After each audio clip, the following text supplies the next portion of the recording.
जो कोई लावे सोई अमित जीवन फल पावे। चारों जुग प्रताप तुम्हारा है प्रसिद्ध जगत उजियारा। चारों जुग प्रताप तुम्हारा है प्रसिद्ध जगत उजियारा।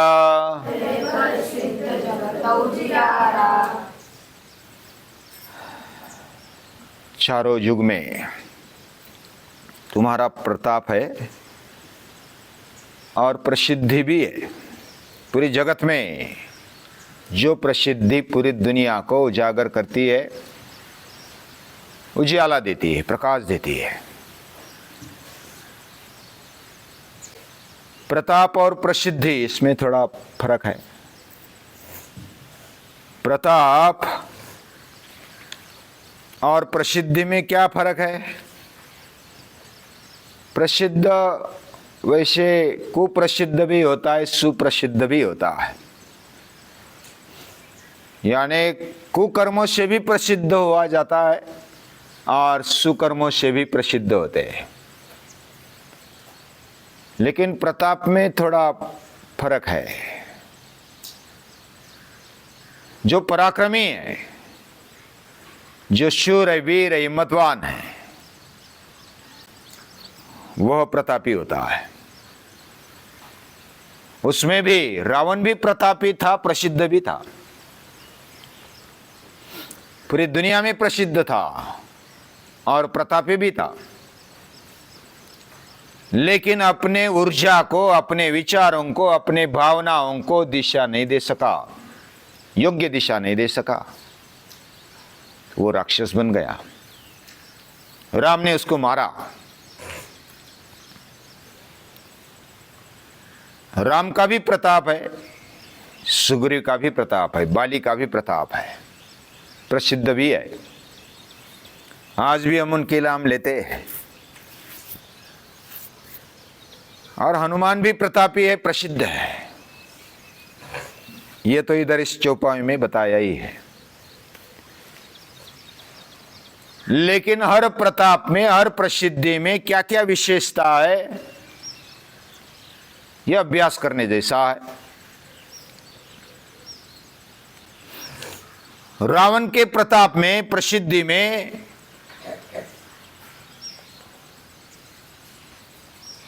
कुछ आसक्ति है, अपेक्षा है, अधिक ऐसी लालसा है। ये सभी देव देवताएं और जो भी मेरे पास है वो मेरे भोगने के लिए है। मेरे विरुद्ध जो जाएगा वो क्रोध का शिकार बनेगा, मेरे क्रोध का शिकार बनेगा, ऐसा रावण समझता था। अखिलेश कुछ पूछना चाहता है? हाँ, ताप मतलब क्या होता है? सूर्य का ताप हमारे पर गिरता है। ताप यानी उसकी ऊर्जा, उसका जो भी तापमान है, उष्णता है, वो ताप है, धूप है। हमारे अंदर भी ताप होता है, टेम्परेचर होता है कि नहीं होता? बुखार आता है तो ज्यादा हो जाता है टेम्परेचर, और अच्छा ताप आना, जब शूरवीरों का युद्ध में अगर टेम्परेचर गिना जाए तो उनका चढ़ा हुआ होता है ताप। लेकिन सही दिशा में अपने को तपाना, यह प्रताप है। प्रकृष्टेन तापः, विशेष प्रकार से अपने आप को घिसाना, मेहनत करना, यह ताप है, प्रताप है, यह पुरुषार्थ है।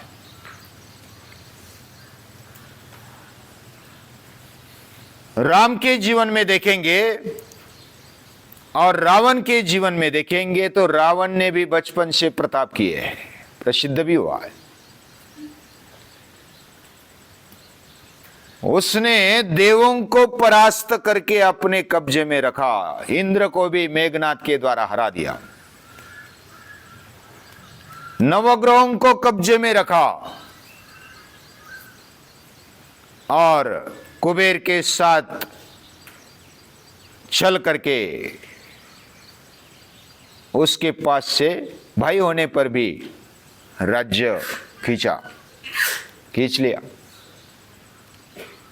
लेकिन अपना प्रताप, अपना जो पराक्रम है वह गलत मार्ग के लिए उपयोग किया। इधर अगर राम का देखेंगे तो राम ने बचपन में ही शिवधनुष्य तोड़ा, जो सीता माता के स्वयंवर में जब राम जाते हैं, लक्ष्मण जाते हैं, वो तो बस कुतूहल के द्वारा उठाते हैं और टूट जाता है।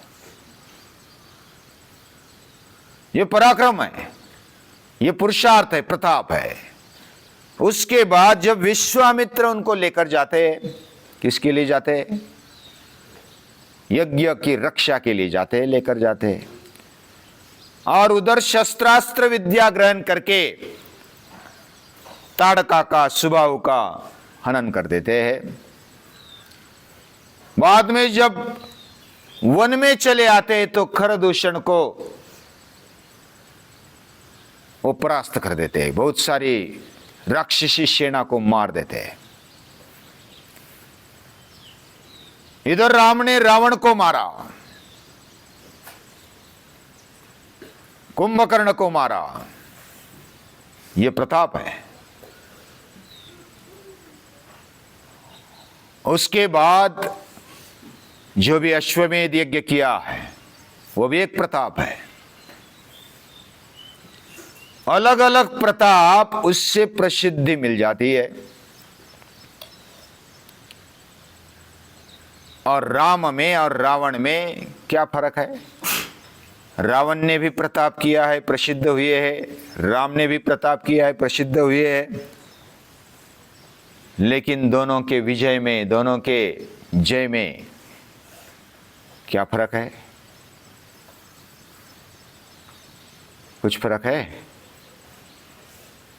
हर एक के पास ऊर्जा होती है, मेरे पास है, आपके पास है। हमारी ऊर्जा को, शक्ति को, हमारे बुद्धि को, विचार करने की शक्ति को, उसके बाद हमारे दिल में, हमारे मन में भावनाएं होती है, उसका भी एक प्रभाव होता है। शक्ति को मतलब ऊर्जा को, विचारों को और भावना को हम कैसी दिशा दे देते? क्या हम मनुष्यत्व की तरफ जाते हैं? क्या हम अपने आप को ऊंचा उठाने में उसको भद्र या तो कल्याणकारी मार्ग में उसका उपयोग करते हैं? तो हम महान हैं। और इसलिए राम आज भी प्रसिद्ध है। राम का नाम हम आज भी लेते, रावण का भी लेते, लेकिन वो दूसरे अर्थ में लेते। रावण ने अपनी दृष्टि, अपना विचार, अपनी भावनाएं उसको दिशा नहीं दे सके। अगर वो दिशा दे देते, जैसे इधर शूर्पणखा राम और लक्ष्मण के पास गई थी जब वो पंचवटी में आए, वनवास में थे, उधर शूर्पणखा अच्छा वेश परिधान करके जाती है और राम और लक्ष्मण का रूप देखकर वो लट्टू हो जाती है। ऐसा सोचते हैं कि मैं शादी कर लूं इनसे। अब ये वासना, भोग, कामना निर्माण हो गई और वो राम को मनाने लगी। राम बोले कि मेरी तो शादी हो गई है और मैं तो साथ में हूं, अभी मेरी पत्नी भी मेरे साथ है, लेकिन लक्ष्मण है अकेला। लक्ष्मण को भी बोल दिया कि इसको थोड़ा लेसन देना। तो वो लक्ष्मण के पास जाती है, फिर नाक कटवाती है। लक्ष्मण तो लक्ष्मण है, वो ब्रह्मचारी है, शादी करते हुए भी ब्रह्मचारी है। वो तो तेज का रूप है। उसने नाक कटवाई, मार ही देना चाहता था, लेकिन राम ने बोला कि महिला है, थोड़ा संभाल के, तो नाक कटवा दी। नाक कटवा के वो फिर अपने रूप में रावण के पास जाती, अपने भाई के पास। भाई के पास चली गई, रावण को बताया कि ऐसा ऐसा हुआ, मैं तेरे लिए, वो क्या बोलती है, मैं तेरे लिए सीता को लाने के लिए गई थी, लेकिन उसने मेरी नाक कटवा दी। अभी इधर रावण की दृष्टि क्या है, वो भी बोलता है देख लूंगा राम को, लक्ष्मण को, उन वनवासियों को देख लूंगा क्या करते। पहले तो धनुष नहीं उठा सका, तब बेइज्जती हो गई, अब ये दूसरी बेइज्जती करवा दी मेरी। हाँ, रावण सोचता कैसा है, अगर अलग सोचता तो भी चलता। शूर्पणखा को पूछता तू क्या करने गई थी उधर, उधर जाकर के क्या क्या हुआ, नाक कटाने का क्या कारण था, वो बता पहले, मैं जानना चाहता हूं। ऐसा अगर बोलता, उधर जाने का कुछ काम नहीं था। उसको भी सीता का रूप मोह लेता था, रावण को भी, और ये तो कारण बना। लेकिन कहने का मतलब क्या है, रावण की दृष्टि कैसी है, ये विचार करना चाहिए। ये भोग दृष्टि है, काम दृष्टि है, और इस दृष्टि से जो देखेगा, शिवाजी महाराज भी महिलाओं की इज्जत करते थे। शत्रु पक्ष वाले भी, जब महिलाएं शिवाजी महाराज के सैन्य के कब्जे में जाती थी, या तो अटक जाती थी, बंदी हो जाती थी, तो औरंगजेब जैसे भी या तो मुस्लिम शासक भी ऐसा बोलते थे कि चिंता करने की बात नहीं है, हमारी महिलाएं उधर सुरक्षित है, सम्मान के साथ बाद में पहुंचा दिया जाएगा उनको भी। सूबेदार की, कल्याण के सूबेदार की बहू, ये तो नमूना है, उदाहरण है। महिलाओं की इज्जत करने वाले शिवाजी महाराज है। राम भी महिलाओं की इज्जत करने वाले हैं। मंदोदरी सब युद्ध होने के बाद वह अपने वीर पति को किसने मारा, कौन है ऐसा, राम को देखा नहीं था कि उसको मैं देख कर आ जाऊं। वो ढूंढते ढूंढते जिधर रावण युद्ध भूमि में पड़ा था उधर जाती है, उधर देखकर उस शव को, प्रेत को नमस्कार करती है। लेकिन अभी राम को देखने के लिए जाते, राम तो बैठे हैं एक शिला पर, बैठे विचार कर रहे। अभी युद्ध तो समाप्त हो गया, लेकिन ये क्या क्या हुआ उसका मनन चिंतन कर रहे हैं। सुबह हो गई है, धूप गिरने लगी है, मंदोदरी आती है। मंदोदरी आती है, राम ने अपनी आंखें आधे बंद करके आधे खुली करके बस मनन चिंतन कर रहे हैं, क्या क्या हुआ, क्या कैसा हुआ। रावण को मैंने मारा, एक ब्राह्मण को मारा, उनको थोड़ा दुख होता था कि ये मैंने मारा उसको।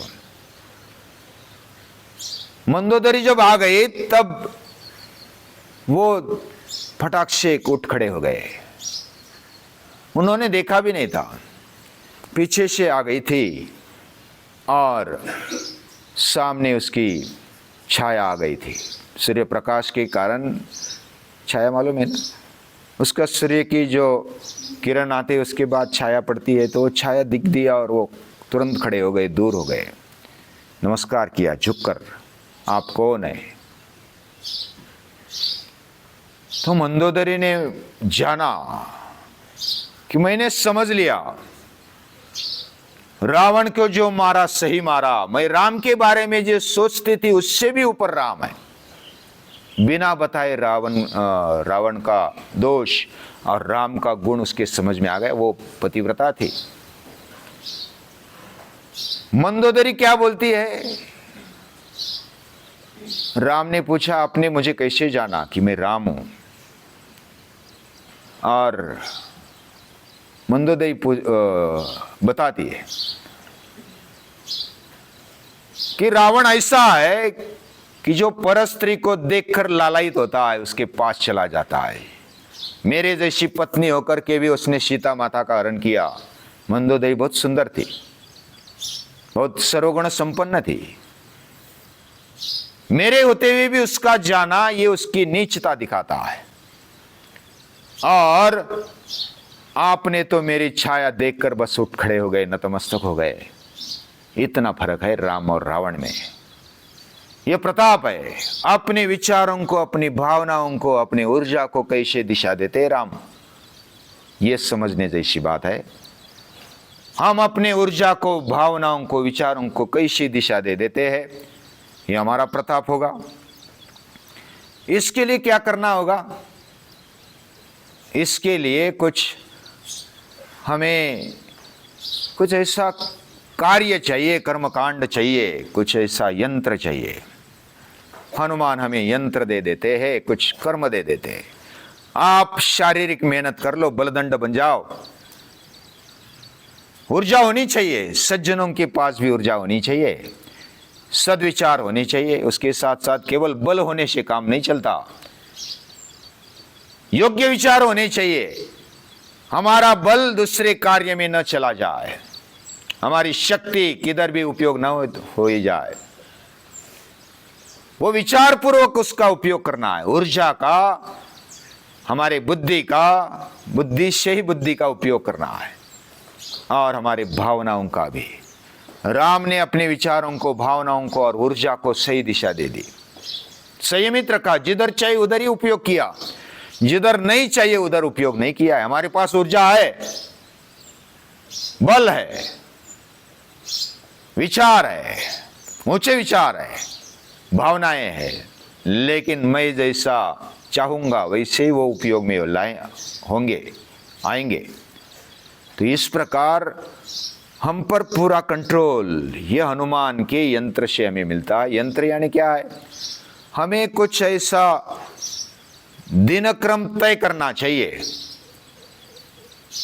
यानी कुछ यंत्रवत बातें हमारे जीवन में जब आती है, यंत्रवत यानी यंत्र जैसा नहीं बनना है, जड़ नहीं बनना है, लेकिन कुछ बातें दिनक्रम में आए बिना हमारे में वो ऊर्जा नहीं आती। जैसे हम सुबह उठते, सूर्य नमस्कार करते, पसीना बहाते हैं, मल्लखांब खेलते हैं, अभ्यास भी करते हैं, कुछ दिनक्रम है। यंत्रवत हम अपने आप को ढालते हैं। यह हमें अपने आप को बनाने के लिए इसकी आवश्यकता होती है, तब बलदंड शरीर होता है। धनगट मनगट बळकट छाती, घोटी व पट मांडीचे दिसती, तुम्ही चालता थरक थरारे, पाया खालील माती। हम चलते हैं तो हमारे जमीन, नीचे वाली जमीन थरकनी चाहिए। हम बैठते हैं तो हमारा जीवन समझ में आना चाहिए। हम व्यवहार करते हैं, हम जो भी चलते हैं, बोलते हैं, खाते हैं, पीते हैं, उसमें हमारा दिनक्रम ऐसा होना चाहिए कि बाकी सोचने चाहिए कि अरे क्या कर रहा है, किधर से क्या आया। यह हमारा प्रताप है। चारों युग पर ताप तुम्हारा, चारों युग यानी सत्ययुग, त्रेता युग, द्वापर युग, कलयुग, इन सभी में हनुमान का प्रताप है। हनुमान ने ये करके दिखाया, कर रहे हाय प्रसिद्ध जगत उजियारा, सभी लोगों को, सभी दुनिया को प्रकाशित करते, उनकी प्रसिद्धि भी है। ऐसे हनुमान को नमस्कार है, प्रणाम है।